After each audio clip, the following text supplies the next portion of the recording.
بسم الله الرحمن الرحيم الحمد لله رب العالمين والصلاة والسلام على أشرف المرسلين سيدنا محمد صلى الله عليه وسلم. Assalamu alaikum mes frères et mes sœurs. Je m'appelle Djibril. Certains d'entre vous me connaissent sûrement. Pour les plus nouveaux d'entre vous, je ne pense pas que vous me connaissiez. Mais je viens faire cette vidéo aujourd'hui. Je fais cette vidéo aujourd'hui pour expliquer pourquoi j'ai quitté l'association des projets de bienfaisance islamique française, dite l'association des projets de bienfaisance islamique, et pourquoi je n'encourage pas les gens, et je n'encourage plus les gens d'ailleurs à en faire partie, et de délaisser leur pratique, pas la pratique religieuse bien sûr, mais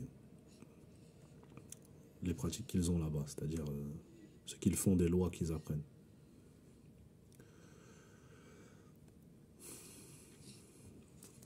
Alors le but de cette vidéo, ce n'est pas que les gens me suivent, bien évidemment, comme il est très répandu de raconter à chaque fois que quelqu'un les quitte.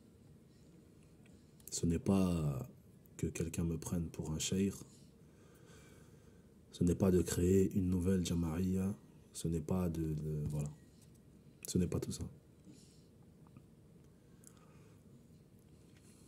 Je ne fais cette vidéo que maintenant, malgré que je suis sorti de l'association depuis un certain moment maintenant. Tout simplement parce qu'il me fallait du recul. J'avais besoin de recul et les personnes à qui je veux m'adresser aujourd'hui, c'était pour qu'elles aient aussi ce recul-là. Car dans la chaleur de la situation, beaucoup n'ont pas compris ce qui s'est réellement passé. Beaucoup ne comprennent toujours pas, mais ils n'osent même pas poser la question. C'est ce que je viens expliquer aujourd'hui. Pour la simple et bonne raison, je fais cette vidéo parce que à un certain moment donné, à un certain moment de ma vie, j'ai œuvré activement pour que les gens rentrent dans cette association, chose que je regrette profondément aujourd'hui. Ne serait-ce que pour ça, j'estime qu'une vidéo qui explique pourquoi il ne faut pas faire rentrer les gens dans cette association et pourquoi il faut en sortir. Voilà, une vidéo sur ce sujet-là, je pense que c'est le minimum que je puisse faire aujourd'hui. Donc j'estime que c'est ma part que je dois faire dans cette histoire. Et si ça peut servir à ne serait-ce qu'une seule personne, alors ce sera déjà un grand bien. Alors comme je le disais, je m'appelle Djibril. Je suis musulman depuis mon très jeune âge. Donc je ne suis pas de ceux qui ont connu l'islam chez les Ahbash, alhamdoulilah.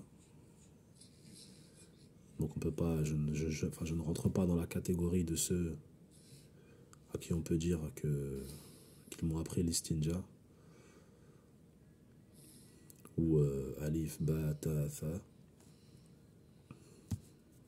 Alhamdulillah, j'étais déjà musulman.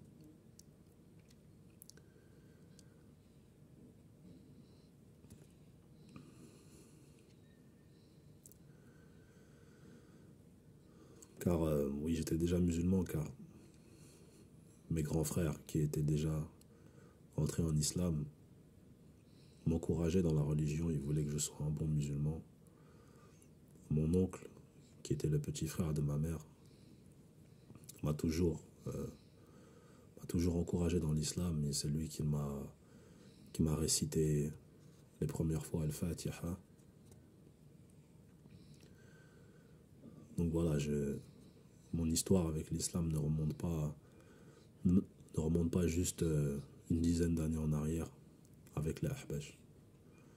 Alhamdulillah. Alors, comment j'en suis venu à sortir de cette association? Le premier déclencheur, ça a été un groupe de frères que je fréquentais, qui étaient Habashi, qui le sont sûrement toujours d'ailleurs. Donc c'était un groupe de frères au sein de cette association-là, avec qui on se retrouvait. De temps en temps, on mangeait, on discutait des potentiels projets qu'on pouvait mettre en place entre nous, etc. Et dans ce groupe de frères, ils parlaient des Habashi d'une manière vraiment très, je vais pas dire très mal, mais d'une manière vraiment très suspecte en fait. À tel point que quand je sortais d'une de ces réunions-là, je me disais, c'est pas possible, ils ne peuvent pas être Habashi, ceux-là. Donc ce genre de profil-là de groupe. Et moi, je ne vais pas citer leur nom, de toute façon, ils se reconnaîtront.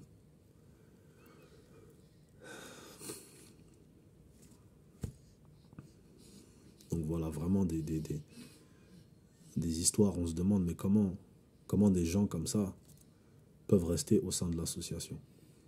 Et la chose qui revenait fréquemment, même après des discours enflammés, c'était, mais bon, malgré tout, j'ai pas connu une association comme eux une association comme eux qui œuvre pour le haqq, qui enseigne comme eux, etc. Donc une réaction totalement schizophrène pour moi. Donc voilà, ces frères-là ont été le déclencheur pour moi. C'est-à-dire qu'après un certain nombre d'années, je me rendais compte que voilà, les choses qu'ils entamaient comme projet, etc., les Ahbash ne devaient surtout pas être mêlés à ça. Et celui qui intervenait de temps en temps dans ce groupe-là, qui était un imam chez eux, chez les Ahbash, avait un discours qui vraiment poussait à croire qu'il était vraiment détaché d'eux. Et ça m'a vraiment frappé. Parce que c'est quelqu'un de très apprécié chez eux, mais s'ils savaient réellement comment cette personne-là parlait, enfin, ce qu'il pensait profondément du habashisme et des ahbash, je pense qu'il y aurait un grand conflit. Et c'est pas des cas isolés, hein. Il y a beaucoup de groupes comme ça au sein même de l'association qui dans leur à huis clos, ils tirent vraiment à balles réelles sur eux, dans leurs critiques, etc. Donc voilà, ça a été un des déclencheurs, ce groupe de frères a été un des déclencheurs pour moi du réveil.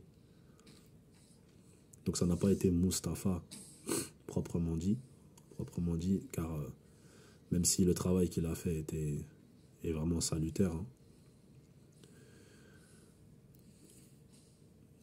même si le travail qu'il a fait est vraiment, il a vraiment fait un gros travail pour démontrer les preuves, les falsifications, etc. Et c'est vraiment un travail très utile pour nous autres et pour celui qui chercherait à comprendre d'où vient la sortie des gens de ce groupe-là. Alors ça n'a pas été Mustapha dans un premier temps, même si le travail qu'il a effectué a renforcé grandement ma conviction que c'était un groupe qui égarait les gens, qui était égaré lui-même d'ailleurs, mais qui égarait les gens aussi. Et ça, c'est bien le point le plus grave.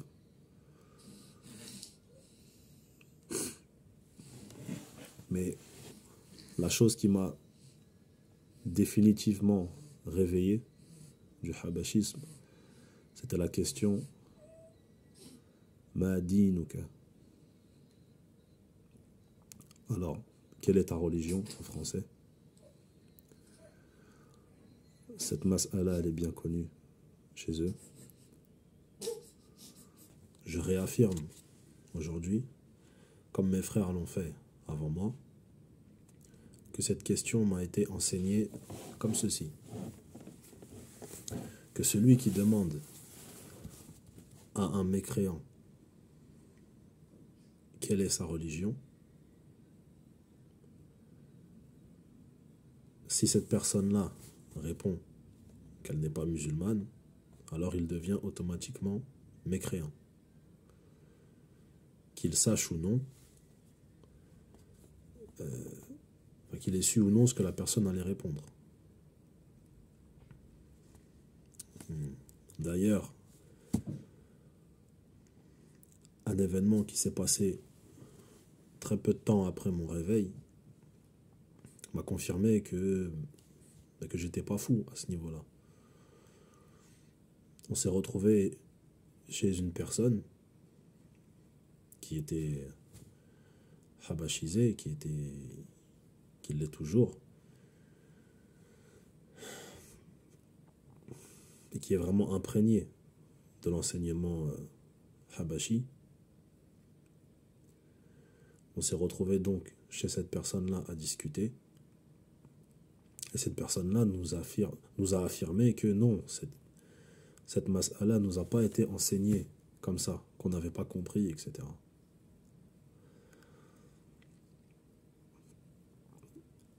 La mère, la maman de cette personne-là qui se trouvait dans la même pièce que nous, a confirmé ce qu'on disait. Elle a dit à son enfant, mais quand j'ai demandé à une telle personne si elle était évangélique ou catholique ou évangélique,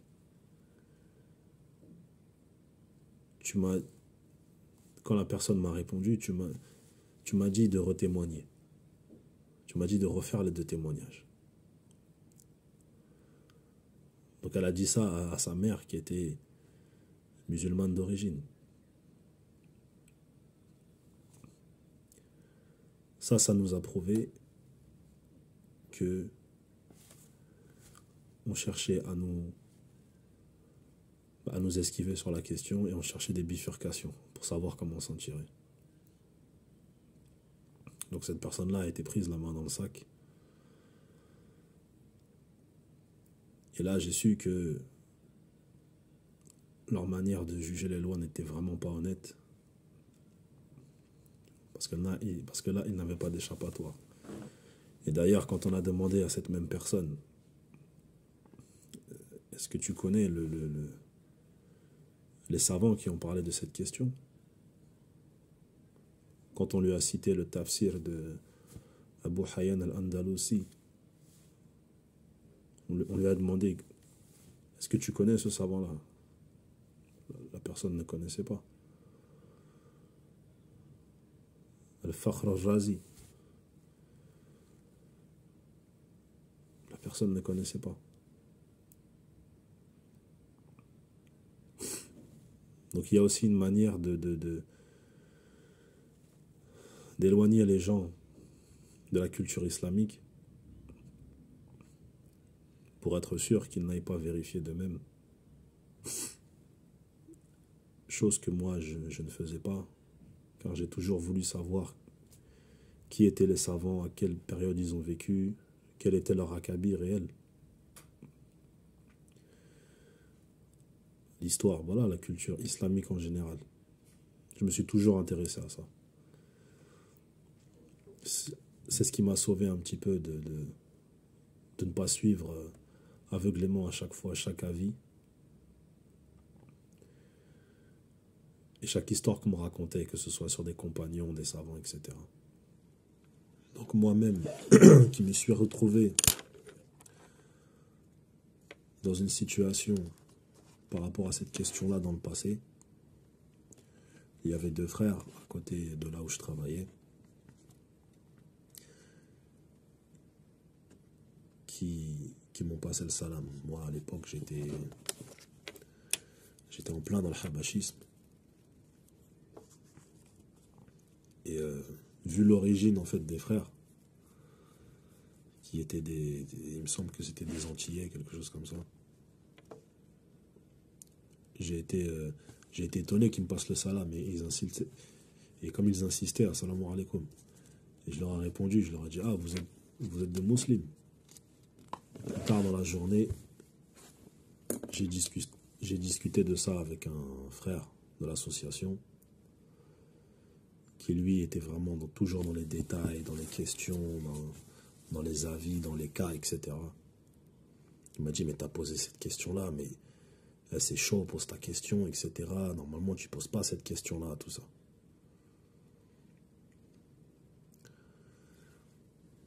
Donc, vu son degré d'implication à lui dans l'enseignement habashi, je sais très bien que cette question était enseignée de cette manière-là. Que peu importe que tu saches ou pas ce que la personne va te répondre, ça te met bien dans ce cas-là. Et limite, le minimum, c'est que tu poses ta question. Parce qu'il va avoir un doute sur ton islam. Voilà, et que tu dois poser la question à tes chouyours qui vont statuer. D'ailleurs, il reproche beaucoup aux gens de parler sans science, de donner des avis sans science. Quand on voit que les savants de Ahl Sunnah ont statué sur la question. La ayah où le prophète Ibrahim alayhi salam demande à son peuple. Donc ils prétendent qu'ils n'attendaient pas de réponse de leur part. Cette question-là, elle a été retournée dans tous les sens par le frère Mustapha sur sa chaîne. Donc je ne vais pas m'éterniser sur cette question-là. Celui qui veut des éclaircissements sur cette question-là, il aura largement de quoi faire sur la chaîne du frère. Donc le fait que beaucoup sont éloignés, entre guillemets, de la culture musulmane, c'est aussi le fait qu'on leur dise, surtout, n'allez pas lire dans les livres, ne prenez pas les avis comme ça, ne demandez pas. Et donc beaucoup ne cherchent pas à savoir qui sont réellement les savants de Ahl Sunnah. Ils s'arrêtent juste à ce que leur chouyour vérifie pour eux. C'est tout. Et même s'il y en a qui connaissent un peu, ils préfèrent la parole de leur chouyour à celle des savants. Bien sûr, leurs chouyours ont fait des versions de certains livres bien connus de la communauté et ont fait leurs propres commentaires pour que ça reste bien évidemment dans le cercle habashi. Donc il y a vraiment très peu de culture sur les savants de l'islam dans cette association. Pas pour tout le monde, en tout cas dans notre sphère à nous qui sommes ici, qui avons grandi en banlieue, à Paris ou en banlieue. En tout cas, c'est le cas ici. Et d'ailleurs, quelqu'un est venu me dire, Cheikh Abdullah a plus de science que An-Nawawi. Alors bon, je ne veux pas faire de commentaires sur la personne qui m'a dit cette phrase, mais c'est pour dire à quel point il n'y a vraiment aucune prudence sur le fait de rabaisser un savant juste parce que il a entendu quelque chose. Vous connaissez bien cette phrase, j'ai entendu que, j'ai entendu ceci, j'ai entendu cela. Donc ça suffit dans cette association pour que l'information soit validée. J'ai entendu ça d'un frère. Donc c'est effectif. Alors cette question-là, comme je le disais, m'a totalement réveillé quand j'ai vu le tafsir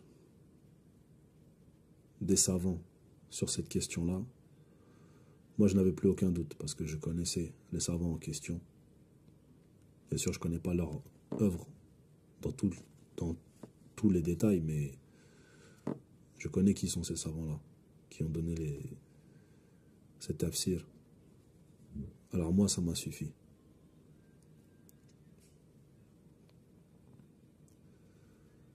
Parce qu'il faut le dire, je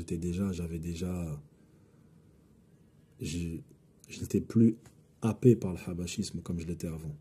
Beaucoup de choses ont fait que mon cœur ne s'est pas attaché au habachisme de la même manière que certains ont pu y être attachés. Malgré que j'y ai passé quasiment 13 ans, je vivais avec beaucoup de choses en moi qui faisaient que que je restais objectif sur beaucoup de choses. Et c'est ce qui a fait que quand j'ai eu des preuves claires et quand je les ai vues de mes yeux, alors ça m'a suffi. Ça m'a suffi. Bien sûr, j'ai tenté de parler de ça à un des frères du groupe dont je parlais avant. Et il m'a dit on va aller voir un autre frère qui était un imam qui intervenait dans ce groupe-là de temps en temps.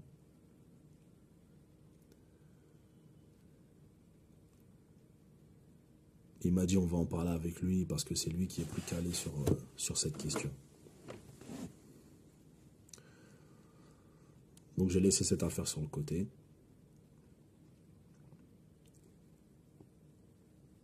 Et j'ai donc parlé à un autre frère avec qui je discutais souvent. Et de là, ce frère-là s'est mis à prévenir les gens sur mon cas. À prévenir les gens, si on peut dire ça comme ça, sur mon cas. Et là, voilà, l'alarme était déclenchée, quoi. Donc Djibril, il parle comme ça. Djibril, voilà. Parce que je me suis retrouvé à dire à ce frère-là, oh, mais regarde, telle preuve a été falsifiée. C'est évident, regarde. Regarde la preuve. Si vraiment tu peux vérifier, si vraiment tu es honnête, vérifie cette preuve-là, regarde. Non, mais la phrase que cette personne-là m'a dite, mais le frère qui a fait cette vidéo-là, il parle mal sur Cheikh Houssam. Quant à moi de le lui rétorquer, mais Cheikh Houssam, ce n'est pas un prophète. Et juste cette phrase-là, ça a sonné l'alerte chez eux. Alors un dénommé imam de chez eux, avec qui je me pensais proche, m'a appelé un beau jour. Il a commencé à me dire, voilà, j'ai entendu que tu parlais d'une certaine manière, etc. Moi, je voulais t'appeler, en parler avec toi, discuter. J'ai dit, bien sûr, parlons-en. Alors, est-il vrai que certaines preuves ont été changées? Parce que c'est ce que je constate, c'est que des preuves ont été changées. Et les avis qui sont donnés à l'association sont contraires à ces preuves. Et les savants qui donnent ces preuves sont des gens qui sont cités à l'association. Ils sont reconnus comme savants. Donc comment on fait? Est-ce qu'il y a des gens plus savants que ces gens-là à l'association? Certainement pas. Donc, cet imam-là a commencé à me parler, voilà, de Mustapha. Mais tu sais, il y a un frère, Mustapha, qui fait des vidéos, etc., etc. Et il me semble que j'avais pas encore vu de vidéo de Mustapha.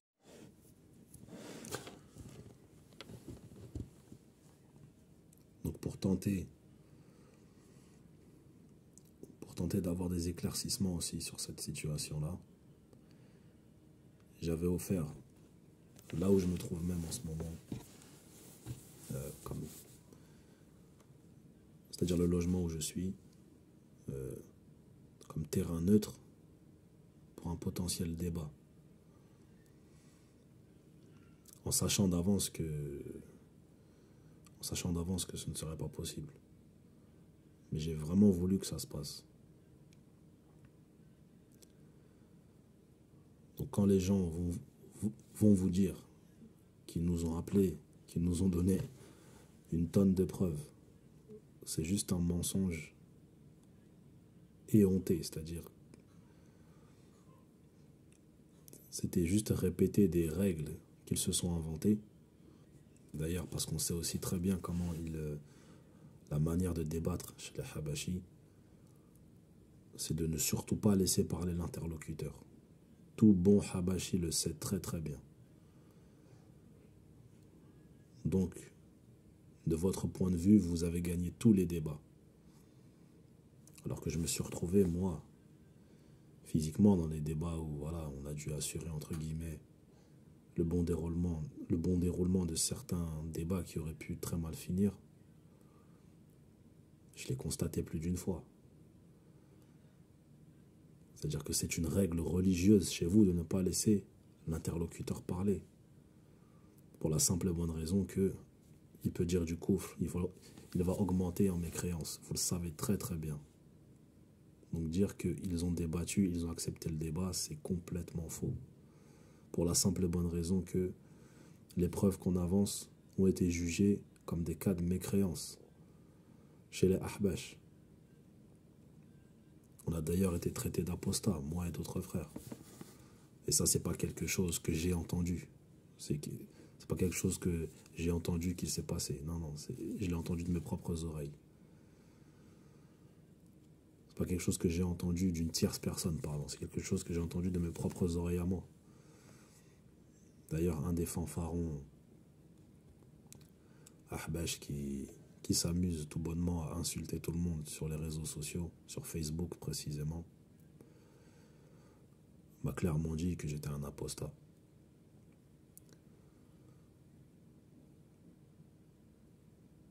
Donc attention à celui qui aurait l'idée de me passer le salam. Sachez que pour les Ahbash, je suis un apostat. Voilà.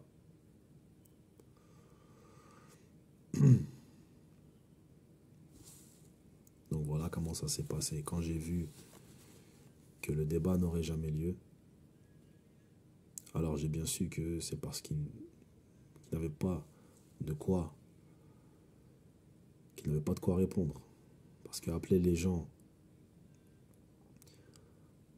en catimini, prétendre qu'on les connaît, oui, je t'appelle mon frère, tu sais, quand j'ai appris, j'ai entendu que toi et moi on se connaît, tout ça, etc. Les manières qu'ils ont de vouloir maintenir les gens dans leur rang, c'est complètement stupide. Eux qui prétendent avoir le haqq, eux qui prétendent ne pas fuir dans les débats. Il ne s'agit pas de débat avec moi. Il s'agit de débat avec les personnes en question contre qui ils ont mis en garde. C'était pas pour s'amuser qu'on fait ça. C'est pas pour s'amuser qu'on fait ça. C'est pas pour voir les gens désarçonnés, voir comment ils vont réagir. C'est pas que ça nous fait plaisir de voir les gens bloqués dans des sujets. C'est pas ça. Ça, c'est des choses qui nous faisaient plaisir à nous avant, quand on parlait de wahhabites, etc. D'ailleurs, des grandes légendes sur les wahhabites, moi personnellement, celui qui était connu même pour faire des grands débats avec les wahhabites, vous le connaissez très bien, qui ramenait des valises de sacs, enfin des sacs de livres dans lesquels il y avait des livres de savants que je portais moi-même pour aller dans certains débats. Une des vidéos qu'il a faites avec Abu Anas dedans, j'étais présent à ce débat-là.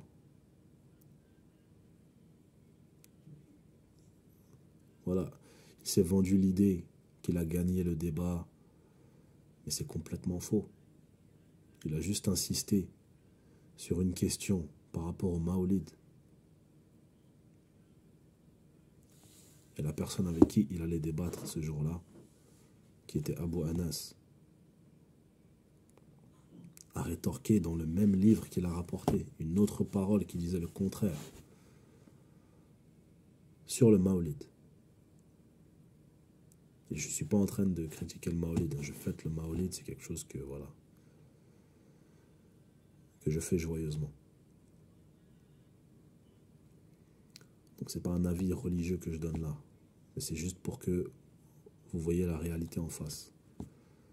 Ce sont des légendes qu'on vous raconte, qu'on vous dit que ils gagnent tous les débats, même face à des wahhabites. C'est complètement faux. C'est complètement faux.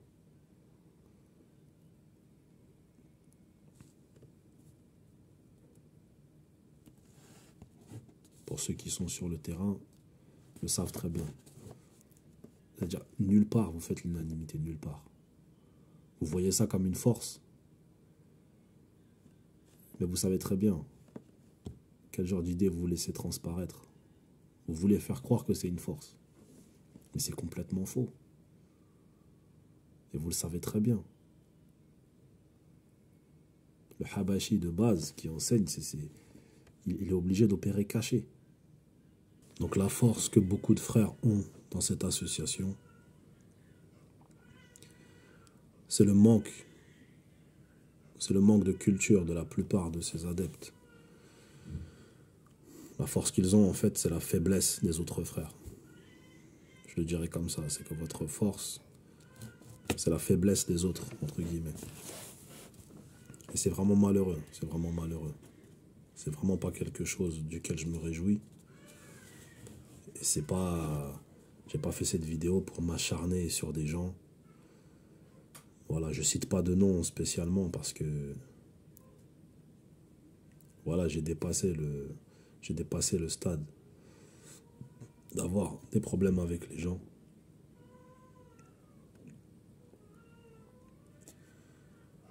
C'est vraiment pour réparer ce que j'aurais pu faire ou des gens que j'aurais pu mener sur cette voie, à l'image de Omar ibn al-Khattab qui a juré d'œuvrer dans l'islam encore plus que ce qu'il a œuvré dans la Jahiliya.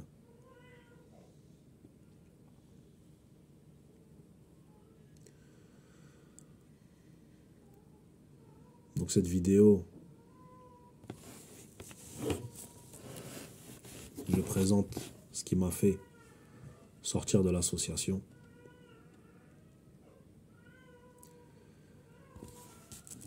Ce n'est pas une vidéo pour insulter qui que ce soit. C'est vraiment une vidéo pour inciter au réveil. Évidemment, je ne suis pas une personne parfaite, bien évidemment. Mais dans l'association en question, je n'ai pas de casserole particulière. J'étais vraiment venu dans cette association pour la science.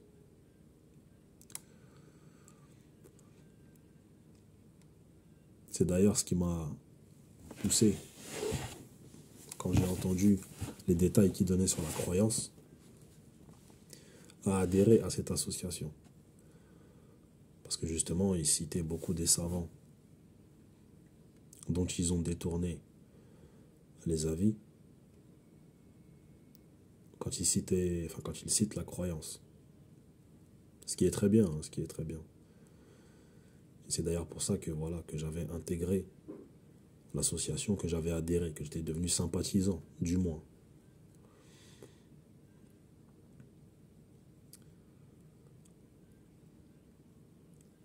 À tel point que quand j'entendais parler de Cheikh Abdullah,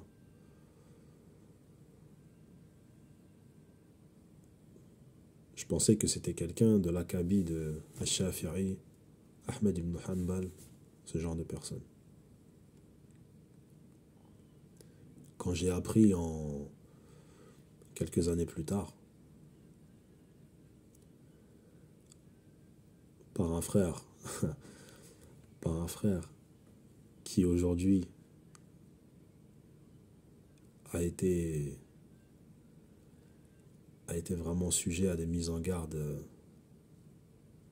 très vives, hein. C'est le frère Moussa.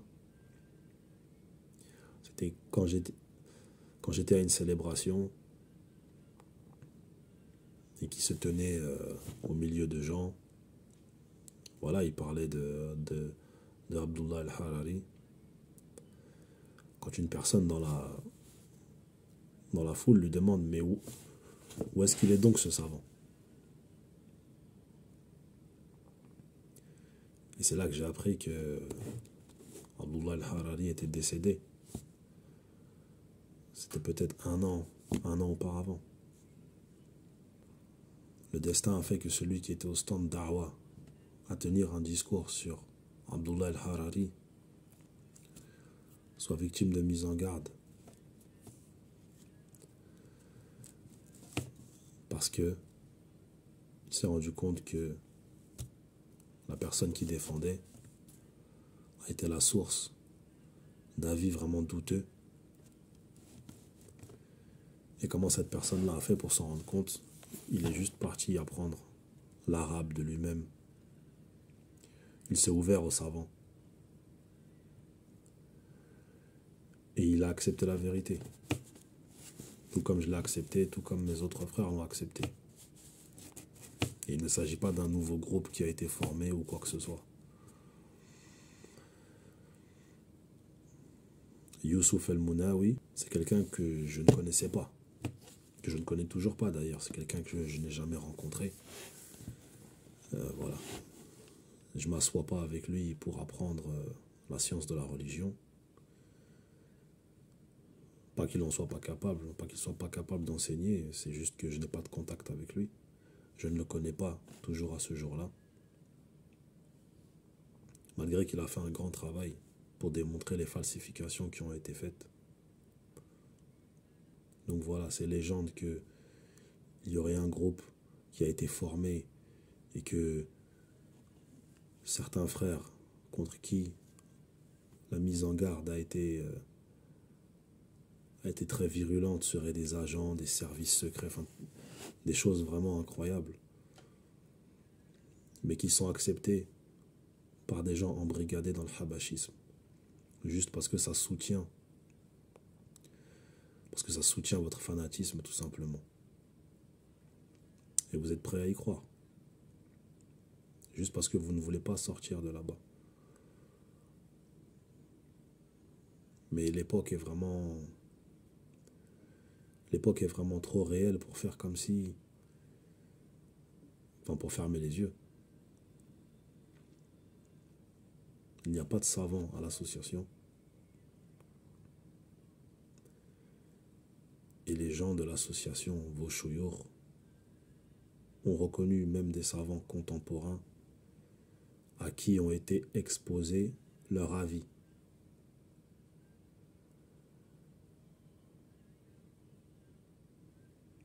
D'ailleurs, que Allah fasse miséricorde au cheikh Ahmed Fall, qui est décédé,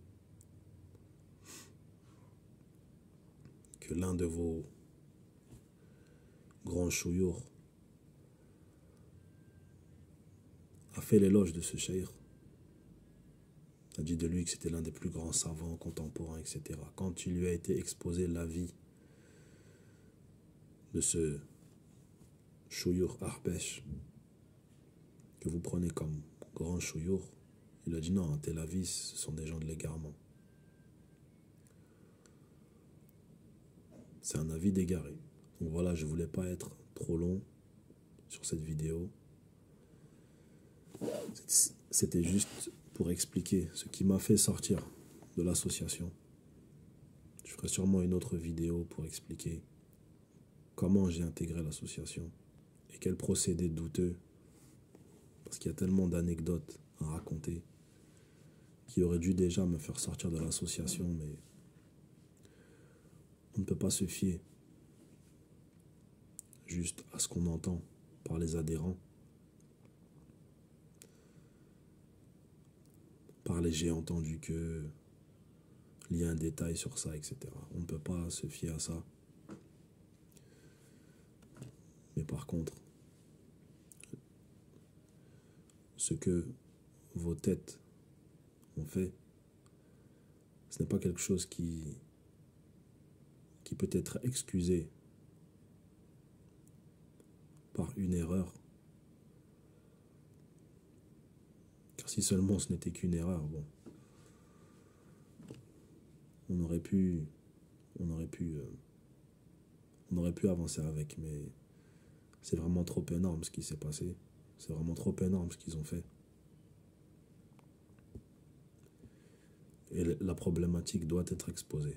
Donc ceux qui sont encore dans ce groupe, parce que les gens comme moi, bon, voilà, on refuse. Les gens sont obligés de venir me parler discrètement. C'est aussi pour ça que je fais cette vidéo. Parce que ceux qui souhaitent revenir vers moi, qui n'ont pas eu l'occasion de le faire, au moins, ils auront ce témoignage-là. C'est au moins à ça que ça pourrait servir.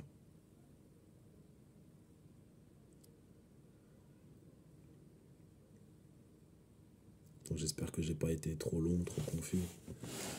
Parce qu'il y a tellement d'histoires dans ma tête, tellement d'anecdotes, que c'est dur de faire un condensé en quelques minutes.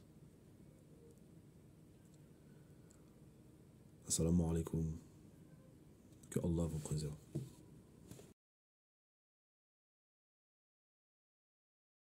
Donc cette anecdote, c'est quand je commençais à prendre cours. Je commençais l'enseignement de la PBIF. Donc j'avais commencé avec Ismaël de Paris. Ça se passait plutôt bien. Et donc je me suis retrouvé à prendre cours avec un autre frère qui était dans mon secteur. Là, vraiment, le niveau n'était pas du tout le même. Hein. Et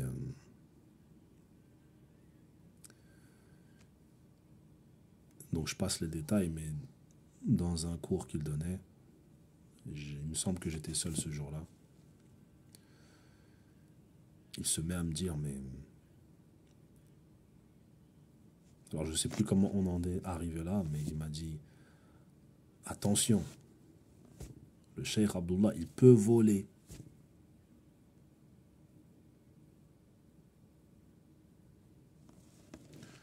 Donc je vous laisse imaginer quelqu'un qui débute à la PBIF entendre des choses pareilles.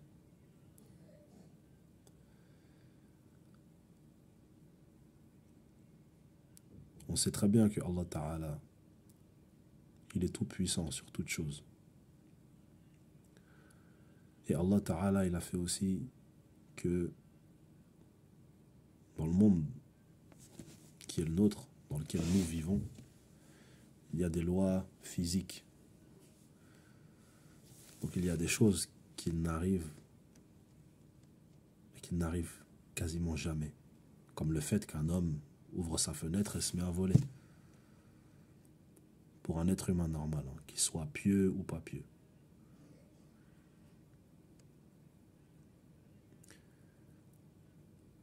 Mais chez les Habashis, c'est toujours l'exception qui confirme la règle. C'est-à-dire des choses qu'eux-mêmes n'ont jamais vues, qu'ils ne peuvent jamais confirmer, sont devenues des règles religieuses. Comme ce genre d'histoire-là. Que Cheikh Abdullah al-Harari, il peut voler. On l'a vu à tel endroit, ah, ça veut dire qu'il s'est mis à voler, ah, par le secret d'une ayah. Des choses qui habituellement n'arrivent jamais. Ça arrive toujours chez les Ahbash. L'histoire du cheikh de Abdullah al-Harari sur la lune, on me l'a raconté comme ça. On allait entrer au centre à Paris, quand mon frère se met à nous dire, Masha'Allah, la lune elle est belle, regardez la lune, sûrement que vous allez voir Cheikh Abdullah.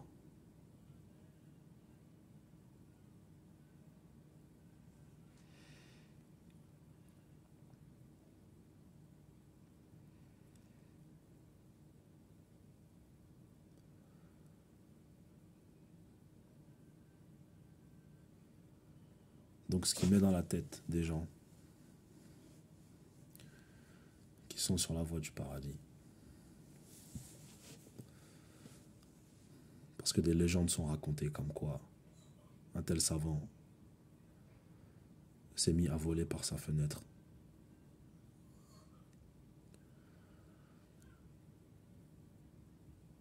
Ou qu'il a prié sur la lune.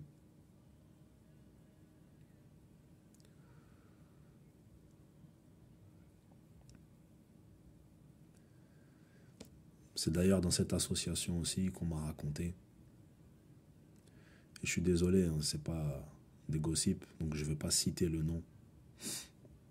Mais le frère se reconnaîtra. Je pense que s'il me l'a dit à moi, il me l'a... que je ne suis pas le seul au courant. Qu'un frère de l'association qui a un degré très spécial, qui a sûrement un secret, etc., vous savez le genre de langage qu'ils emploient, connaîtrait la date de la venue de l'imam al-Mahdi.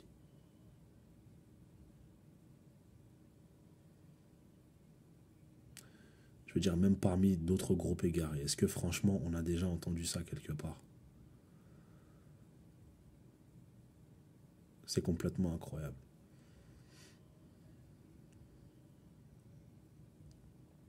Donc c'est ce genre d'anecdotes-là qui mettent le doute sur vous.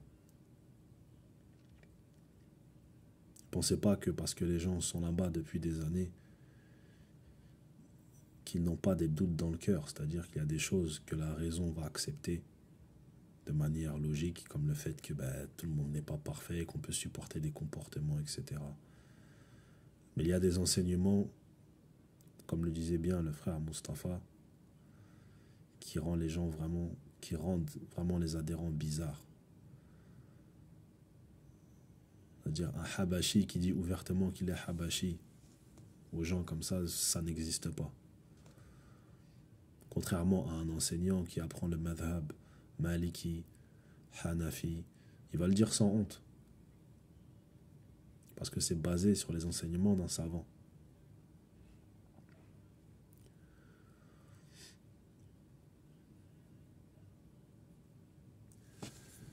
Et c'est là-bas aussi que j'ai entendu que c'est par modestie que Abdullah al-Harari n'a pas formé son propre madhab.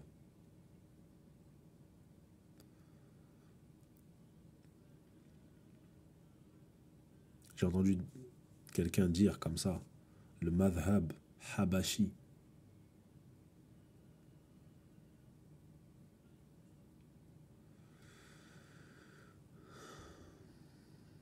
Toutes ces choses-là qu'on entend à huis clos.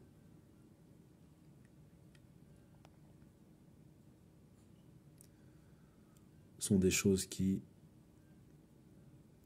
quand une personne cherche à avoir un minimum de culture, ne peuvent pas passer. Tout simplement. Et tous ceux qui se sont crus trop forts, trop... Généralement, l'histoire les a rabaissés. Alors je ne souhaite pas l'humiliation pour qui que ce soit, mais je crains que ça vous arrivera. Parce que vous êtes arrivé à un niveau bien trop exagéré d'orgueil quand il s'agit d'apprendre des autres et quand il s'agit d'accepter l'épreuve.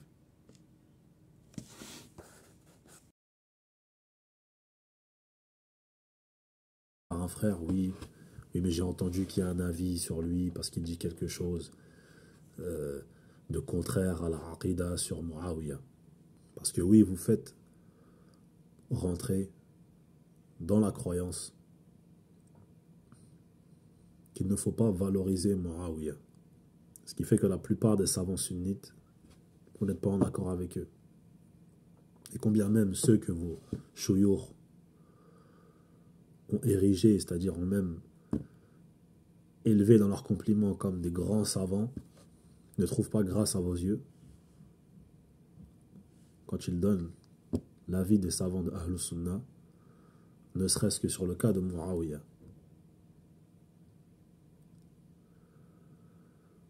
Vous savez tous, pour vous, que Muawiyah est mort grand pécheur pour vous. Hein. Alors on ne va pas comparer l'œuvre de quelqu'un comme Muawiyah au plus grand des Ahbash qui ait jamais existé. Parce que même que vous le jugiez grand pécheur ou non, ce qu'il a accompli pour l'islam, je veux dire, vous ne pourrez jamais l'accomplir, tout simplement. Sans vouloir vous rabaisser, hein. C'est quelque chose que vous ne pourrez pas faire. Je veux dire, c'est quelqu'un qui a rendu des terres musulmanes, des pays entiers.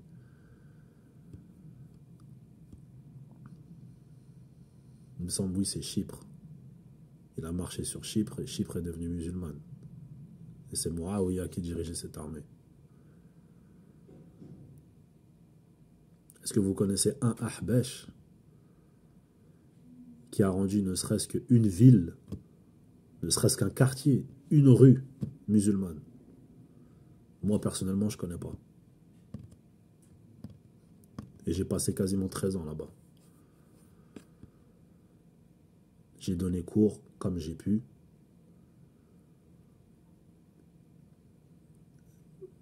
Mais l'enseignement Ahbash, c'est pas quelque chose qui est voué à se répandre. Oui, alors ce n'est pas un enseignement qui est voué à se répandre. Pour la simple et bonne raison que ce n'est pas un enseignement qu'on peut assumer au quotidien. Le habashisme, c'est pas quelque chose qu'on peut évoquer avec tout le monde. D'ailleurs, même au sein même du habashisme, c'est pas toutes les lois, c'est pas tous les détails qui sont donnés à tout le monde. Et on sait très bien pourquoi. On attend que les gens soient bien imprégnés dedans. Voilà. Il y a des niveaux dans le habashisme. Et ça, c'est pas quelque chose que seul moi je dis, c'est quelque chose que vous pouvez constater en demandant autour de vous, pour ceux qui ont quelques années d'ancienneté.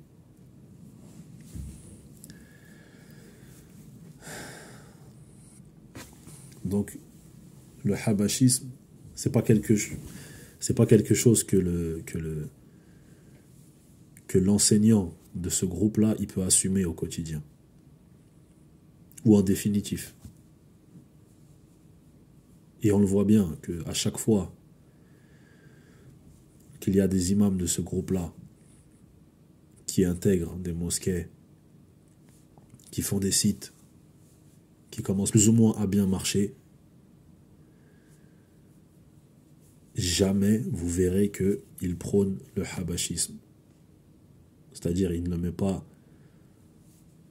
en vitrine le habashisme. Alors, certains, c'est parce qu'ils ont une volonté de sortir. Certains, c'est parce qu'ils ont une volonté de ramener les gens dans le habashisme. Ils ont bien conscience que ils ne peuvent pas mettre le habashisme au devant de la scène. Tout simplement parce que c'est quelque chose qui va faire fuir les gens. Et le takfir en est la principale raison.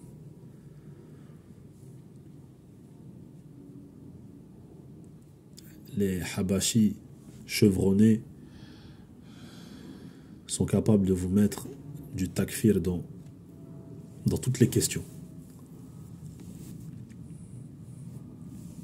Dans n'importe quel chapitre. Donc oui, c'est pas quelque chose qu'on peut assumer au quotidien. Et on le constate de plus en plus. Dans la région de Paris et en banlieue, ceux qui intègrent des mosquées différentes que celles de la PBIF ne le font jamais avec le habashisme en tête de leur enseignement. Jamais. Donc vous n'avez qu'à ouvrir les yeux et vous verrez que culturellement, religieusement, humainement, le habashisme, c'est pas quelque chose qu'on peut soutenir. Certains ne pourront jamais l'avouer, ils préféreront attendre de voir quel côté va gagner pour pouvoir se positionner.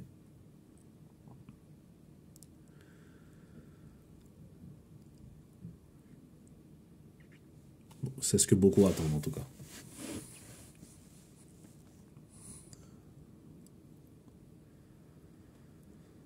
Alors ce que je vous souhaite, c'est de vous réveiller. Ce que je vous souhaite, c'est de vous réveiller. Et de vous réformer.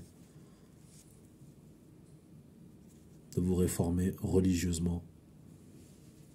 Parce que c'est le cheminement normal de quelqu'un qui est sincère dans sa religion. On ne peut pas défendre des hérésies religieuses au nom de l'amour de ses enseignants, au nom de la gratitude. Vous répétez souvent que vous serez seul dans vos tombes quand vous vous adressez à quelqu'un qui n'est pas de vos rangs pour essayer de le convaincre, que soit il est égaré ou d'essayer de le convaincre de vous rejoindre, en lui disant « Oui, mais tes amis, tu ne seras pas avec eux, vous ne serez pas dans la même tombe, etc. » Ce qui est bien vrai. Seulement les conseils, vous ne voulez pas les appliquer pour vous-même.